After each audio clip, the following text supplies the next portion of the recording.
It's back to Soldier Field we go for an autumn unlike any other. This time, Ireland are the ones under pressure to win, but they're also under pressure to rotate. Let's start the show.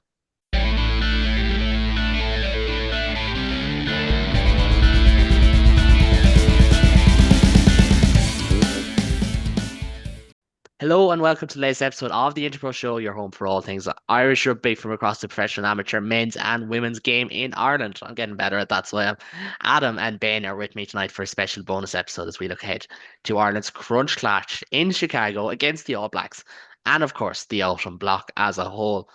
Ben, I'll start with yourself. Words like apathy, do not care have been said, not by this bunch, of course. We are 100% hashtag team of us behind this team. But I think, to start things off, all internationals are always a fun one. Yes, the fixtures are a bit repetitive, but there's always something to watch out for. Yeah, and like, look, we've said it on previous weeks that there's only so much about November you can look forward to. It happens every single year, and it's really the same matchups every 2 to 3 years, including World Cups, including whatever tournament they make up. Is it Quilter something this weekend? It's Quilter this time, yeah. It's Quilter. another Finance Bros So company. another fine sports competition. Exactly. But look, I mean, it's hard to not be excited, even as someone who is openly, oh yay, team of us, isn't it wonderful? It's hard to not be excited about the All Blacks, South Africa, Australia, all coming to town. I know All Blacks technically aren't in Ireland, but you know what I mean. And then Japan in the middle. Hopefully, we can see some really nice guys coming in, get experience, get depth. Because please, Andy Farrell, can we have depth? And Well, look, look, well, let's start it here. Let's cap yeah, Tom Farrell in that game. Let's start that first and foremost. exactly. Like, look, it's an exciting couple of weeks. I'm sure by the end of the second game, I will be all in green and all for it. Right now, it's nice to have rugby, if nothing else. Yeah, no, absolutely. And Adam, I suppose I know none of us three are going to any of the fixtures, yourself included. But what stands out for you? I know you're having a quick read of the overall fixtures, but what stands out for you? Is this the one? Is it South Africa in a few weeks? Is it a French game? Or maybe because I know you're like this. Maybe Italy against Chile is your one to watch. I was going to say Italy v Chile is quite a nice one to sort of sink your teeth into. I really enjoyed the World Cup a couple of 2 years ago now, which is mad to think about. When you had like Fiji v Portugal and stuff like that, you were like, That oh, was one of I the loved games it. of the tournament as well. It was incredible. Like I always sort of think back to those games, and you're like, those are the games I really enjoy because it feels like it's low stakes watching it because I don't have any involvement in any of the teams. However, it's the best games to watch when you have no involvement with any team. Those are the games, and I think that's where November actually gets quite nice because I don't get annoyed by Ireland if I don't when I watch another team. I don't get annoyed or I don't feel like a sense of like happiness or dread when I watch a team get beat by another team that I don't have any connection to. It's the beauty of the November internationals or the whatever they called now. But yeah, it's going to be an interesting one. I do think the Ireland versus All Blacks game is going to be the game that we need to watch. I think the South Africa one at home is going to be very interesting based on how South Africa do on the lead up to it. But as Ben said, if it was a win on the weekend, you'll see me wearing all green and going, "Oh God, we're class, aren't we?" And then Jacob Stockdale get picked a couple of times, and they'll be like, "Yeah, grand again. I Everything's mean, right with the world." look back in 2018, and especially for the people on this particular podcast, like I'm sure Ben was building his Peter Mahoney statue, and Adam, the young Adam at the time, was thinking Jacob Stockdale is going to win 150 caps and score Yeah. 150 tries. He's currently on 39 caps, which I think is an Is absolute that all scandal. Stockdale That's has? I think so, that's yeah, which wild. is absolutely ridiculous. But we'll, What? we'll get into that another day It's because we so have a lot to massive. discuss. We've got a same but different Ireland team, a same but different New Zealand team, and we're going to start with the Ireland 23 and get used to it. I go 15 to 9, 1 to 8 people. Get over it. The It's fine. only way. Some say the only way. Some go elsewhere. That South Africa graphic during the week was absolutely horrible. They went 15 to 8, 1 to 7. It was ridiculous. Oh, But yeah, they went oh, 15 to 8, 1 to 7. oh. I'll see if I can pull that up in a minute. But the Ireland 23 starts with Jamie Osborne at fullback, with Tommy O'Brien and James Lowe on the wings. The big call of Stuart McCluskey at centre alongside Gary Ringrose. You got Jack Crowley and Jameson Gibson Park at halfback then. The side is captained by Hooker and Lyon, Dan Sheehan with Andrew Porter and Tyke Furlong in the side. James Ryan and Ty Byrne are in the second row with Ryan Baird, Josh Renfleer and Jack Conan. Ronan Kelleher, debutant Paddy McCarthy, Finlay Beelum, Ian Henderson, the returning Caelan Doris, Craig Casey, Sam Prendergast, and Bundy Aki make up the Ireland squad. And Adam, just firstly, your initial thoughts on this Ireland 23 as I go and find that Springboks graphic. Do you know what? It's one of those that Andy Farrell has a set plan, and this is his set plan. I think there's a couple of surprises that you would sort of point out in the fact that Ringrose and McCluskey's a centre partnership that we haven't really seen. Tommy O'Brien, yes, he's had a very good season last season. Will he replicate it in a green shirt now? That's another big question hanging over the head of the back line. The forward pack sort of picks itself. I'd say Ryan Baird's quite an interesting one to pick at 6 with the wealth of sixes that we have in the country. You would expect it to be somebody different. I just feel like Ryan Baird seems like a bit of a like no harm to him, but we used to have Peter Manny in that sense, like, and we always used to think like, oh, that's all right, that's all good because he's in that, and it showed how well he did at 6. So the fact that that is grim. Yeah. Sorry. Well, for anyone on audio, I've pulled up the South African and it literally goes 15 to 8, 7 to 1. It is ridiculous. David Dale like kind of saves it, but you know. I was going to say, what kind of you much better pictures of David Dale Ende somewhere than him looking like he's trying to eat the jersey off of himself.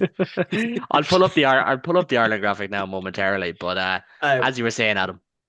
But yeah, I think it's sort of like a typical Andy Farrell team. That 9-10 combo of Gibson, Parker, and Crawley is a nice one to see as well because we are looking for combos that are out of the provinces. That's something that I really like about sort of international rugby, and I said about the Lions during the Lions is that I really like seeing different combos work for different teams. However, the bench as well is pretty strong. It's a pretty strong bench. You've got Doris coming back. You've got the likes of Prendergast and Casey and Aki also on the bench as well. We didn't do any sort of split. We went through the traditional routes. That's going to be a very different look, I'd say, for the South Africa games in a couple of weeks. But yeah, it's sort of like a typical Andy Farrell has got his thumbprints all over this one. And we'll sort of know what game we're going to play from that as well. Yeah, definitely. Ben, I suppose the standout calls we'll get into in a minute. But like I know we don't have him listed, but like Paddy McCarthy on debut, big game for him. Craig Casey, you're hoping. I know all three of us are hoping we get a proper cameo from Craig Casey and from the bench at large. What was your kind of takeaway when you read this? Because I know going into it, the Jerry Thornley team had Doris and, well, we assume Doris and Aki in there. I'm pretty sure he did. He did. Went a little bit different. What was your initial thoughts? No, and for once, it's actually, I'm excited about an Irish team. It's been a very long time since I've seen an Irish graphic pop up and said, you know what? There's actually an awful lot to like about that team. I'm delighted for Osborne O'Brien to get in. Yeah. Stu, we have said in this podcast, weekly has earned this spot. Finally getting him a chance in beside Ringrose. That's just a big carrying centre partnership. It's gonna be excellent to see. Crowley thoroughly deserves his goal. Gibson Park outside him. That pack, it kind of speaks for itself. Porter, Sheehan, Furlong. I mean, if Furlong is where he can be, excellent. We can't get any more out of that. Andrew Porter, I'm critical of him, fine, but he is one of the best props in the world. He plays if he's fit. Like, there's an awful lot to like about the 15. The bench is really exciting. I know Adam touched on it, but Paddy McCarthy fundamentally deserves that spot. He's earned it. He's got a big chance now to go and take that jersey. Henderson, I'm going to get to in a few minutes. We know, and I'd really like to see Casey and Sam get on for a good 25 minutes. Give them time together. Get that combination of, we know how each works with the other one. Let's see who he play together. Let's see if Casey can suit Sam that little bit more. Because like, as much as we've all complained about the 10 debate, we all want to see Sam do well. We want actual competition at 10. And Craig will hopefully, from Munster POV at least, be the starting 9 by the time next World Cup comes around. Let's see how they get on. Yeah, no, I would agree to be fair, and I do think it's important to get those combinations in there. McCluskey and Ringers have played together before. Casey and Prendergast played on Prendergast's starting debut against Fiji last season. But you do want to see that little bit of balance, that little bit of chop and change. Like even next week, do you go with the two Munster lads and the two Leinster lads, depending on who starts? Do you know that's one for me? Like I look at that Ireland A game when that comes, or Ireland XV, and I'm thinking, go with the Ulster halfbacks, for instance. Do you know? But in a game like this, where it is high stakes, like what are you going to learn new about Mhm. Craig Casey? Not a whole lot. We've learned it. Sam the same, Crowley the same, Gibson Park the same. So it's actually probably no harm. And Adam, actually, sorry, Ben, it's first to yourself this time. We want to talk about the big selections that stand out to us because we mightn't do previews for every game. This one is the rematch in Chicago. They're billing it as. And one man who's going to need to be in imperious form, it is a big autumn for him, is Ryan Baird. Can he nail down that starting six shirt? He's got Tom Ahern, he's got Cormac Izuchukwu on his back, he's got Keane Prendergast and Jack Conan on his back as well. It's a big call, but good work. It's a huge call. It's a huge call, especially when you already have when you have Tyke Byrne in that team, who is for me the best six Ireland have. Showed it in the Lions, showed it again in Croke Park. Ryan Baird had an excellent start to the season. I know South African tour didn't go well for Leinster, but he was very good against both the Stormers and the Bulls. Played excellent in that game against the Sharks. He was at lock for two of them. Like I know he fell out of the team in recent weeks. The expectation is he was going to be playing in Chicago, and that was why. But it's a big call. Like I know I said offline, I would have probably gone put Henderson in at five, Byrne in at six, and then bring Baird in for the last 20 minutes and half an hour. But he's been given a chance to go in and prove with Peter gone that that six jersey is now his, that we can have Ryan, Byrne, Baird, Van der Fleer, Doris.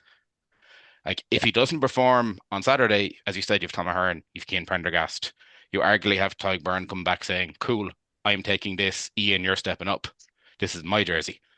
Yeah. Um, I'd love to see him do well. I think I love a good back row in Ireland, a big carrying back row, which Baird can do. His ruck for me needs a bit of work, but again, I don't know is Zealand the place to get there, but he'll be helped out by Tog Byrne alongside him. Yeah. And I think one of the things that Jerry Thornley rightly flagged was we forget in 2016 New Zealand had a nightmare at set piece. Their liner was all over the shop. Weinberg can pilfer. He can disrupt. And starting him probably by having Ian Henderson on the bench, if Ireland's lineout isn't going well, they can call upon him. And he's well able to Mhm. take on that role. We've seen that before. So it should be interesting to see how that one goes. But Adam, the floor is yours now. The time is yours. Stuart McCluskey gets a big start at 12. First time in maybe 3 years since that New Zealand game at home soil where he started in that one. Your thoughts?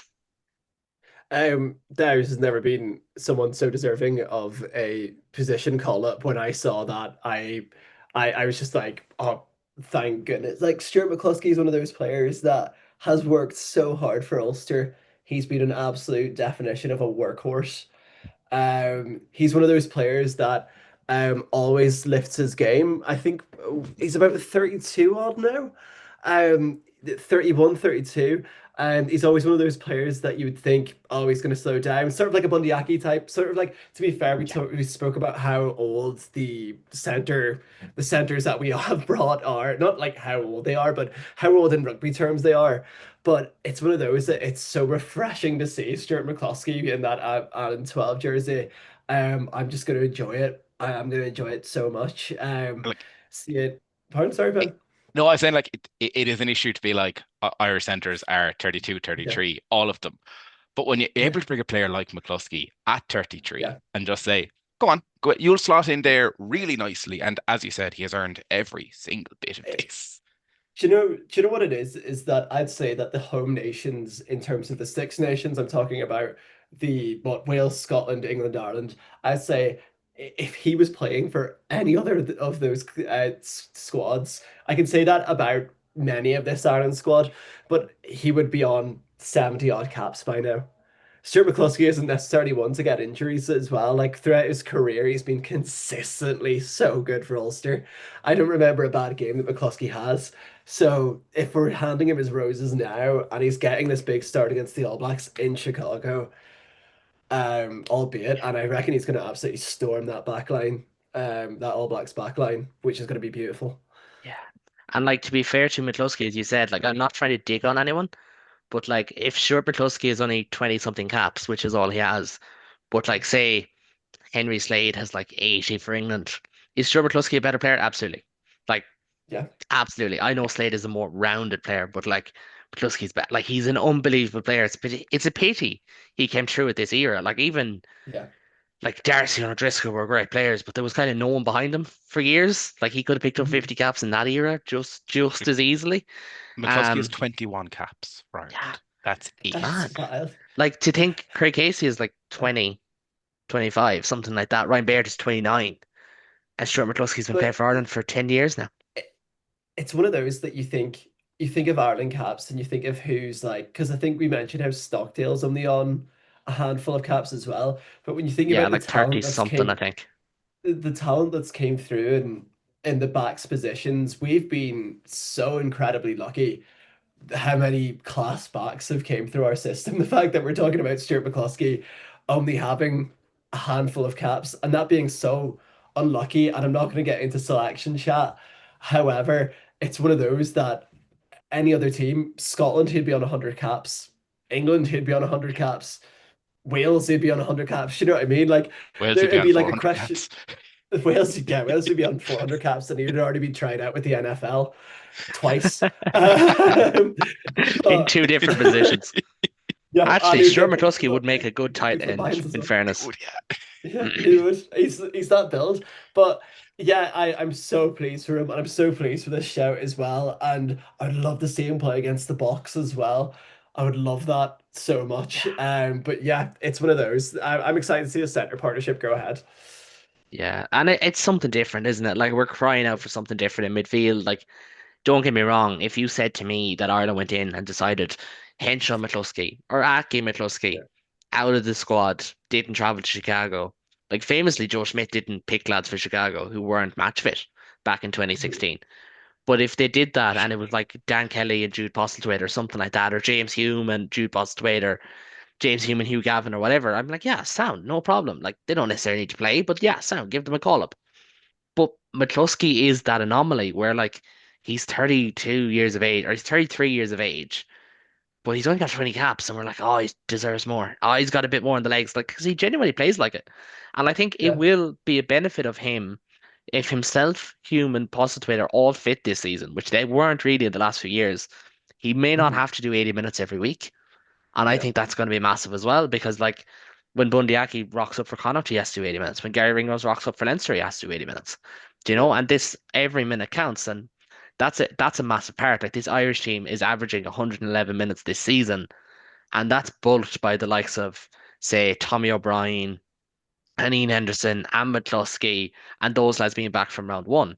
If you look at the other guys like Ringrose, Lowe, Gibson Park, Porter, Sheehan, Furlong, like it drops quite significantly, do you know, to closer to one game. So like your hoping training is absolutely massive there. But we'll move on to New Zealand. We'll look at matchups a little bit later on. New Zealand team was named today. We started number 15 as the man who has halted the last two games that Ireland and New Zealand have played. Last three, because he actually scored a belter for Troy in Wellington as well. Yeah. Number 15 is Will Jordan, the man, the myth, the legend.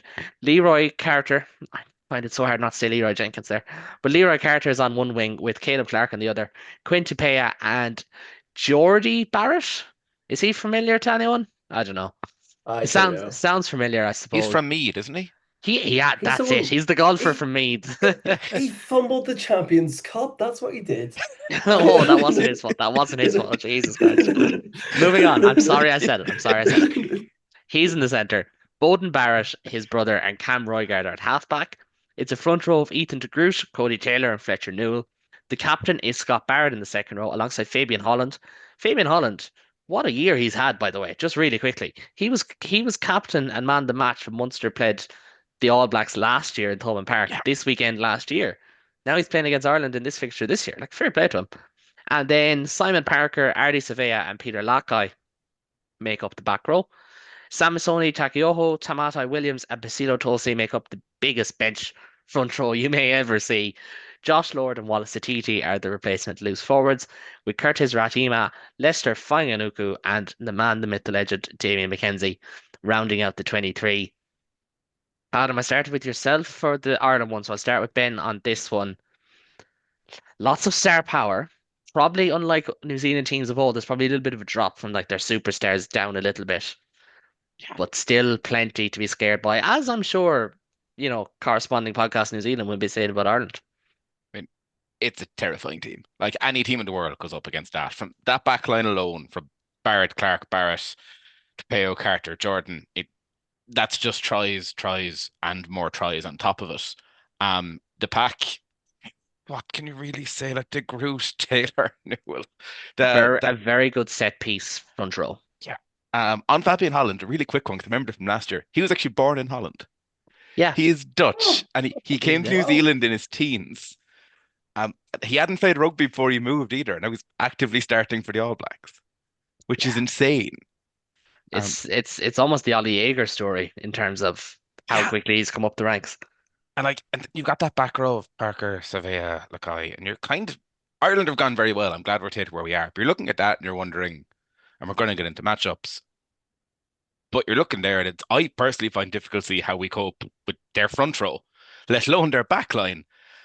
And then you've got a back row that, as we saw, unfortunately, the last World Cup, can just steal every single bit of space you give them.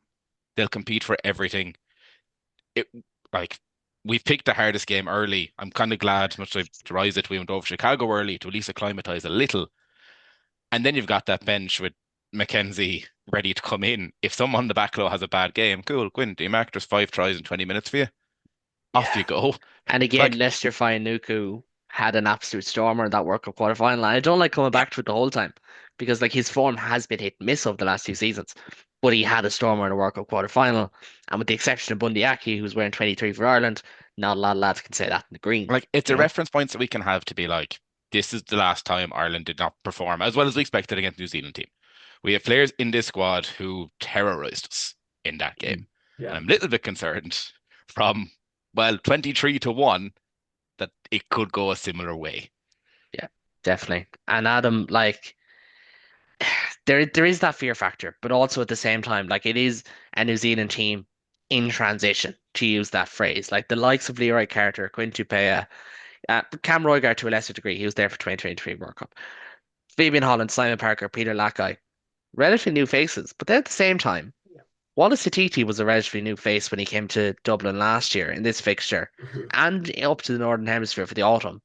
And he had a stormer of a campaign. So maybe, the rumors of Super Rugby's demise have been greatly exaggerated in that regard if we think that these guys are, scrubs and plumbers and sparkies. Yeah, I think it's a very interesting one because I'm sure when we all grew up, the All Blacks were relatively untouchable. But in the last 10 odd years, well, since they won their last World Cup, we've seen that they are fairly beatable in that sense. And I think that sort of aspect of being scared about the All Blacks has sort of worn off. But what rugby fans need to know, and what we all know as rugby fans, is that you can't ever write off New Zealand. They proved it last year. They proved it the year before that. It doesn't matter how new this team looks, because guaranteed within a couple of years' time, once they hit that World Cup, they're gonna be they're gonna be back to their full best. And this team that we see right now, and we were talking about the back line, the back line, that is one of the best back lines in World Rugby, just in general. We're going to see that back line move so fluidly. And the fact that they have Mackenzie to come off the bench as well, he caused us trouble last year as well. Do you know what I mean? He Yeah. caused us massive He trouble. kicked everything, even if he didn't have his greatest attack performance, he kicked everything. Yeah. Which going into World Cup 2023, that was one of the things people were using of like, geez, Damien McKenzie, he's great when they're winning. Is he great? Like he's shored up that side of his game, and you kind of hope from a Irish perspective, maybe it happens, maybe it doesn't happen. That Jack Crowley's like, look, how do you get at McKenzie? Like this guy is, to take McMillan, because like he's But pretty decent, but the Adam, thing is, I'll let like, you finish off. sorry, we're not even like talking about Butin Barrett. Do you know what I mean? Yeah. Like Peter Barrett's I also mean, there to just sort what's of left to say? In appear. fairness, like You've scored the got win and Peter try to work a Barrett, you've final got 10 years ago. We've discussed him yeah, a lot. yeah. You've got Peter Barrett there. You've got Jordy Barrett, who's also had his he had his some type of thing in Leinster, but he was like in the media saying, "I've spoken a lot to Robertson about the Ireland setup because he knows most of them." But the thing is, as well, like the thing about Robertson as well is that he hasn't really had his solid wins. Like he can't manage, like we see in the rugby championship, he can't really manage to have like a solid run of wins.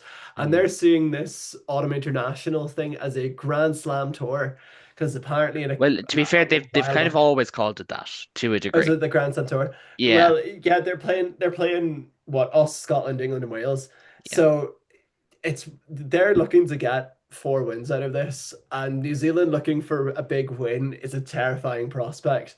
However, with the Ireland squad that we've picked, we could minimize points, we could minimize threats, but this is a very good New Zealand team. It's a very good Ireland team, but this is a very, very good New Zealand team. Do you know what I mean? It's like that sort of Yeah, it's like the really, it's like a teetering, it's a That's teetering, like a teetering wave. that's the thing, because like I know like a certain member who can't be with us today can often accuse me of being negative, and he has a point. Like I'm from rural Ireland. Like I'm from East Galway. Like we're all pretty negative around there most of the times.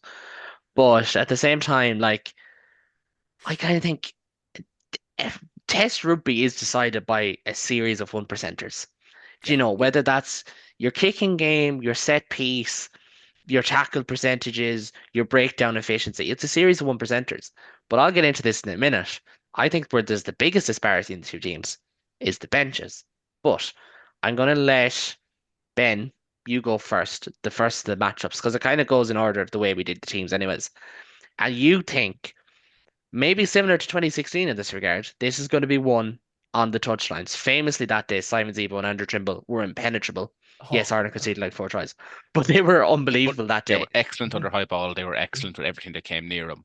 And that may be the key, you feel. Yeah, we're going to need the same on Saturday. I'm really glad we've gone for Tommy O'Brien on Clark's wing.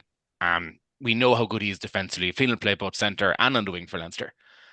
He's excellent under high ball. He has speed for days, and most importantly, he's very, very good in 2v1 situations. He reads the ball incredibly well. He manages to ship someone inside better than most players we've seen, certainly in an Irish shirt. Um, and Clark is going to test him. Clark's going to bomb him. He's going to have kicks rain down him all day long from Bowden Barrett.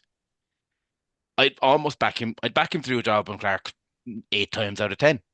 If he shows the form he's shown tail end of last season in that unfortunate Northampton defeat, and again the start of this season in a very tough tour in South Africa, O'Brien can be massive for us. And then on the far side, you've got James Lowe. Won't be worried about Leroy Carter at all, at all, at Yeah. all. And He it's leaves that. funny. It's funny you say that because Carter and O'Brien and Clark and Lowe are probably the similar wingers Yeah, in terms of like 1v1. Like Carter and O'Brien, they work their holes off. They're great, they're very well-rounded they don't players. have the same level of flash that you No, have and they from they're your probably not the Carter and your most Lowe. athletic beasts that the two left wingers are.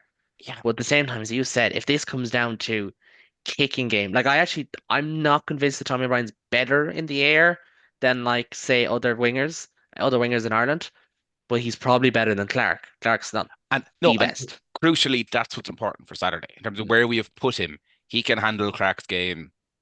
I think he'll do a really good job at it. And then Lowe, I hope Lowe just peppers that left boot for 80 minutes. Yeah, Just put everything down on top of Carter. Don't give Jordan easy ball, make him work for it. But if we can get Lowe and O'Brien playing to their strengths, and we do like we did in 2016, where we just throw everything wide, pepper left, have O'Brien smash anyone who comes near him, we could have a really nice day. yeah. And that's exactly what Andrew Trimble did Yeah. in 2016 in terms of yeah, literally smashed anything that came near him. It Yep. was insane. I'm yeah. just going to jump off here for 2 seconds, right?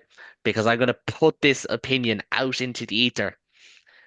Ireland man of the match that day was Rob Kearney. I don't think he was the best of the back three, because literally Andrew Trimble tackled everything and Simon Yeah. Zebo chased Yeah. everything. And Rob Kearney was still like 8 out of 10. But this was a game filled of 10 out of 10s. Like, and Yeah. I've said this as well. That Conor Murray performance, top 3 Irish performances of all time in Chicago. Like, Yeah. and funnily Yeah. enough, Bundee Aki in the World Cup quarter final is probably top 3 Irish performances of all time as Yeah. well. Yeah, Trimble It that just day shows. was Trimble immense. was Like as yeah. good as Murray Trimble was was, and he was phenomenal. good. Trimble was insane. If not for Trimble, Phenomenal. you're probably looking at all the Munster because like obviously there's a huge amount of emotion. It was a couple of weeks after Axel had passed. You probably have that element of like, oh, the Munster lads really carried them. Like it was Simon Zebo's best game in an Ireland shirt, Conor Murray's best game in an Ireland shirt. CJ Stander announced himself to the world in that game. You would have had that element, and like Donnacha Ryan was still in his prime, but then Trimble was just phenomenal. Now, again, 2 years later, Jacob Stockdale on the other wing was absolutely incredible in Yeah. this very fixture as well. So there's that side of it as well. But just moving on, Adam, every rugby game is decided by the pack, but at the same time, it doesn't matter. If your pack doesn't show up, your halfbacks can save you. If your pack does show up, your halfbacks can show what they can do.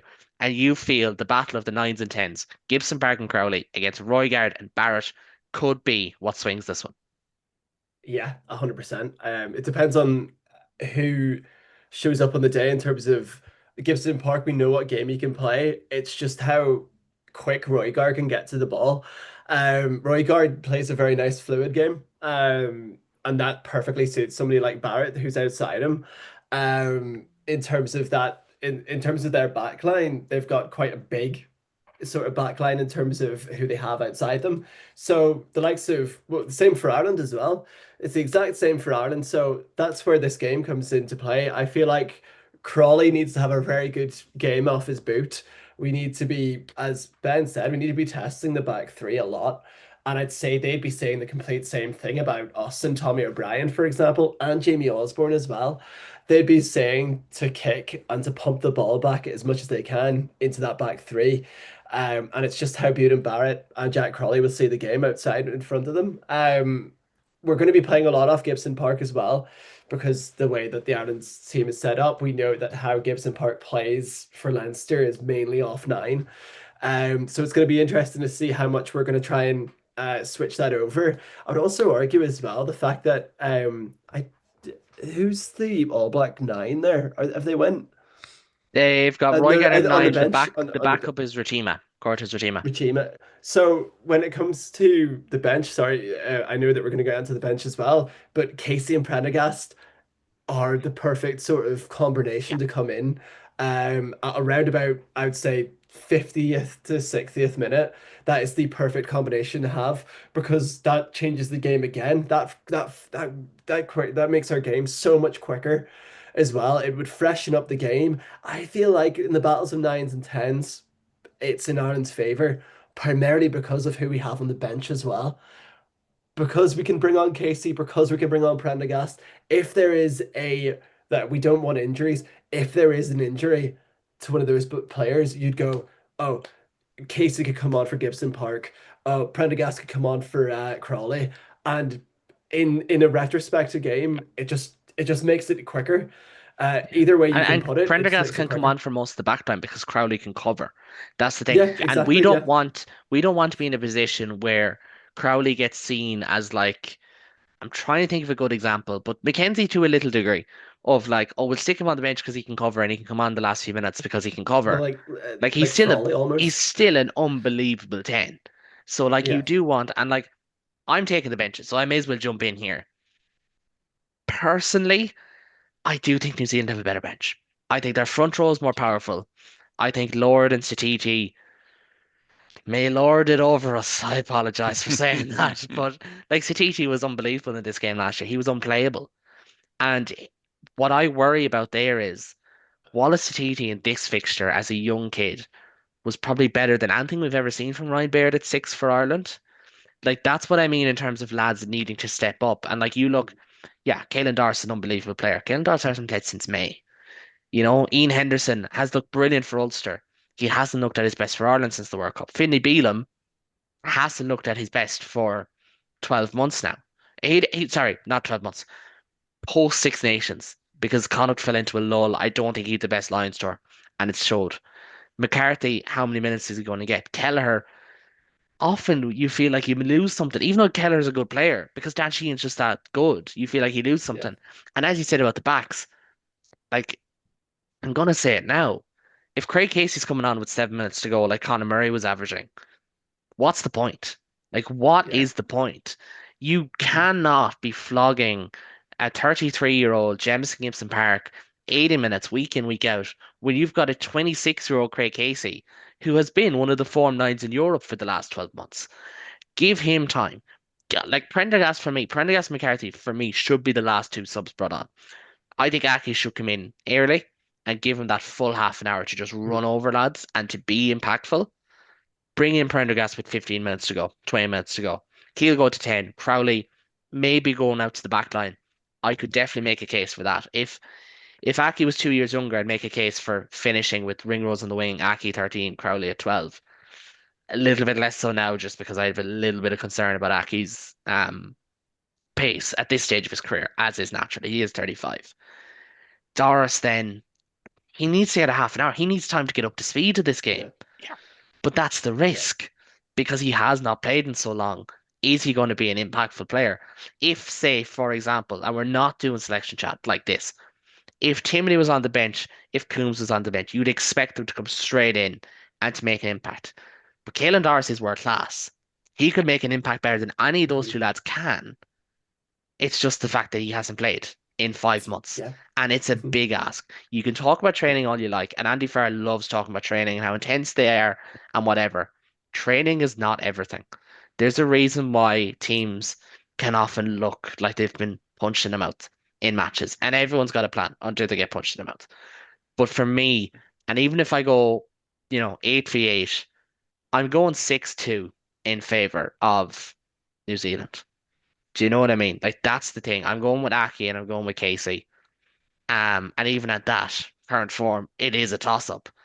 And like that's the concern. Like last year as well, and I tweeted about this. Andy Farrell tried to do the big man, the Razzie move, like let's bring on everyone, like four players at once. None of them got up to speed of the game and it cost Ireland because they lost all their momentum. Game was gone. Like this was like what did Jack Hardy come off at like last time and those lads? I think it was like 55 minutes. give or The, take. the Yeah, game was over with 10 minutes to go. By the time they look, got up to speed, it was over. But then at the same time, I'm like, if you're not giving Doris, Casey, Aki, Henderson to a lesser degree, but Henderson to a degree, if they're not getting a half an hour, are we missing out? Do you know? And I've always said I don't think Farrell is the best at using his subs, like say an Erasmus or a Galtier, but he's got to get it right this time. He is has there to an get it right. argument to do the same with Paddy McCarthy? Bring him in and give him half an hour. I know Yeah. it's a I step I up, was Yeah, but for depending yeah. on, depth, I think if Uh, it looks like Fletcher Newell is going to go 65 plus, then yes. Or if this is a game without a lot of scrums.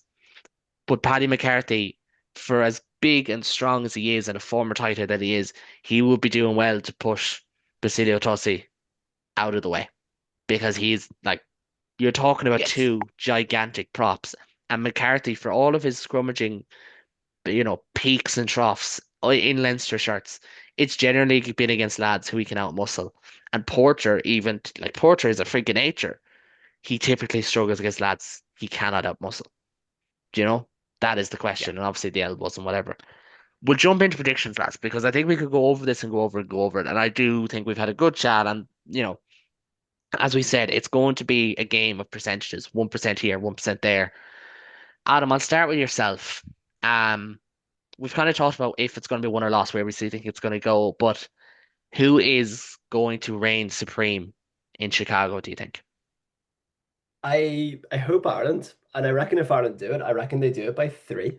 I reckon it's not going to be a blowout game. I reckon we don't like as a fan. I don't want Chicago one to be. If New Zealand win, we're gonna get Chicago three next year. That's what I'm thinking. We're gonna get Soldier Field three. It's gonna be that sort of feeling to it. I would rather Ireland win this now so that we don't get Soldier Field three. Potentially. And I don't want that Johnny. for social political reasons, to be honest, but that's Yeah, entirely different. exactly. Do you know what I mean? But it's one of those like I would rather like of course I want Ireland to win. I want Ireland to win. I think it's going to be by 3. I don't think it's going to be a whitewash as we had in Chicago 1. I feel like it's going to be quite tight, but it's going to be won by the likes of the set piece. And I feel like with having Henderson coming off the bench, if the line out is malfunctioning, that's pretty handy. I I do want to see McCarthy come on for a good while as well, just to get him settled into the international setup. But yeah, I'd say Ireland by 3. You're going with an Ireland one. I don't blame you. It's not necessarily about you, but we'll wait to see. Ben, which way are you gonna go? So I came into this evening fully sure I was going to say New Zealand by 15 to 20 points. After going through teams, after going through all the matchups we have, I'm kind of starting to agree with Adam. I think Ireland could win this by a score. Um, I'm really excited to see how it plays out. It's a really tough one to call, but I think if we get our back line playing as well as they can, and we can sort out our set piece to match the All Blacks, and our counter jumping line out needs to be as good as it's been in years. But if we can match them up front and if we can manage our set piece, yeah, I think Ireland by a score. Um, if we can get our bench rolling, if we can get McCarthy in with half an hour to go, get Kelleher, get Yeah. Henderson, get Casey, get Bundy to see out a game with 25, 30 to go, Mhm. Ireland win that game. If we have to chase it with half an hour to go, I'll be telling you to change my prediction. Um, Yeah. but They're there's a going live on lot Twitter tomorrow, this or on Saturday, so it'll be too late. there's an awful lot to like about Ireland, and there's as good as New Zealand are, if we play our game, and I'm never going to say this again, but if we play the Farrell system to the height as it can go, we can win this game. Yeah. We can win it by a score. Like we slag Ireland off a lot on this podcast in terms of just because it's quite funny sometimes to see the comments. However, when you see an Ireland team win against the All Blacks, it does feel different. It does have that little extra like fist bump that you do. You just be like, come on. Do you know what I mean? Like Like I'll go like back to even slagging for Japan and Australia because they're easy games to oh slag, but I want to beat the yeah, All and Blacks and I then want to beat the Springboks. yeah, we want Ireland to do well, and we do see like it just is it's a question of, as we said before, Andy Farrell using the bench correctly. Yeah. That's the thing. If you were to call it at the moment, I do see where both of you are coming from, to be honest. I can see Adam's perspective, I can see Ben's perspective. I have thought that New Zealand would win this game for quite some time. And I do believe I'm going to say something that might be a little bit like a really hot prediction. I think New Zealand and Australia will both lead with about a half an hour to go at the weekend. Oh, The question is how many of them win. And I Oh, do believe like New Zealand have the uh, stronger bench, whereas Australia don't. we if New Zealand are ahead at half we an hour to can go, yeah. chase. Yeah, we That's can the chase thing. games. Ireland are not a We team set up for just chasing. yeah Leinster are not a team no set up for chasing. Munster, to a small degree, every once in a while can chase a game, but they're not really. Connacht and Ulster kind of can, but that's the thing. And I do think, right? And like again, I've said it before, like the aftermath of the New Zealand game last year was ridiculous. Ireland played badly for so many reasons, and nobody pointed at all those reasons. They pointed at, oh, 10? Like the dog and up yeah. seeing a squirrel. Like that's what it was. Like it was ridiculous. Like it's fucking ridiculous. I don't want to see that this week. I don't want to see that about Sam or Jack. I don't want to see it about halfback. If Ireland lose this game, it's not going to be down to one player. It's No. going to be down to No. something, a fatal flaw. And Ireland A have fatal broken flaws. Ireland system. have fatal flaws, a broken System system. failure. I think they have defensive issues. I think they have frailties. I think they can be got at physically. I do think that in an ideal world, you'd have Henderson second row with Byrne at 6, but in an ideal world, they'd be 2 years younger. And Yeah. that's the thing I keep coming back to. 2 years ago, yes, I back Ireland 100% in this game. I backed Ireland in the World Cup quarter final. Now, it's an older Ireland against a fresher New Zealand. And typically, New Zealand players take less time to get up to test match than we do. And I just cannot shake the idea that New Zealand win this game. But, and I'm going to go early on this one. I think Ireland beat the Box. I do think Ireland beat the Box Oh, in 2 weeks' time.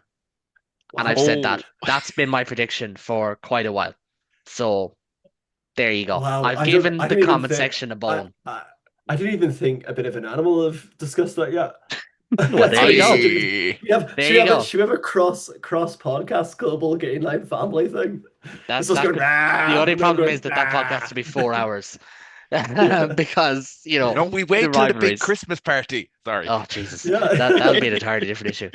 But gentlemen, thank you very much. I would Global like to gainlines Patreon. reliably inform you that David has gone with New Zealand by Yeah. 5. He said What? Ireland to be heartbroken, Wait, but what? I Wait, am going to David! throw it out there, right? I am David going to throw it hasn't out there. actually. I think if David listened to what your arguments were, he may have swung as well. So I may Wait, are give me and him Adam the time. ones backing Ireland? Yes, What? Whoa. we shall see, Take that, gentlemen. comments. We shall see.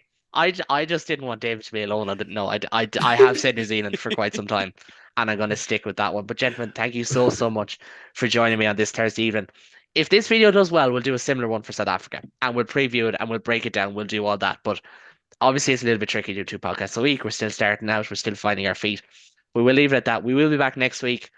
We'll try and go early, and we'll try and recap it as early as we can. But according to schedules, if schedules allow, this game in its entirety, and of course we'll preview the Japan game, and possibly Ben, if we get a chance next week, we'll look back on Munster against Argentina because we will both be there. As for those at home, if you like what you see here, please do like, subscribe, smash the subscribe button on YouTube. Give us your predictions. Tell us why one of the three of us, guaranteed at least one of the three of us, will be wrong. Either two or one, but one of the three of us will be wrong.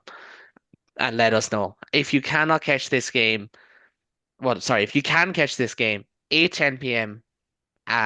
Our time, Virgin Media 1 and TNT Sports 1.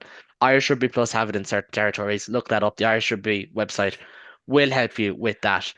But from me, Kaelan, from all the lads, if you're heading to Chicago, do enjoy it. But until next time, Slán agus Beannacht.